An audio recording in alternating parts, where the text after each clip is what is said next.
દરેક દીકરીના જીવનમાં જ્યારે કંઈક સ્વપ્ન જોવે ને ત્યારે નાની મોટી સ્ટ્રગલ આવતી હોય. યસ. તમારે એવી કોઈ સ્ટ્રગલ આવી કે ભાઈ પરિવારમાંથી, સમાજમાંથી, સોસાયટીમાંથી બહુ બધી અડચણ આવે? હા.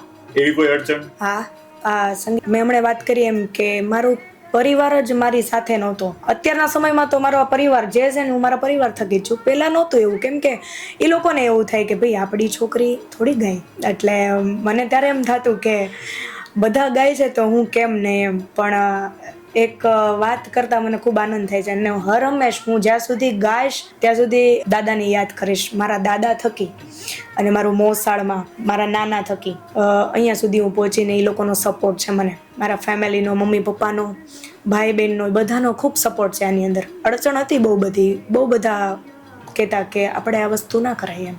દાદાએ એવું કીધું કે હું છું તારી સાથે, તું આગળ વધ અને મહેનત કર.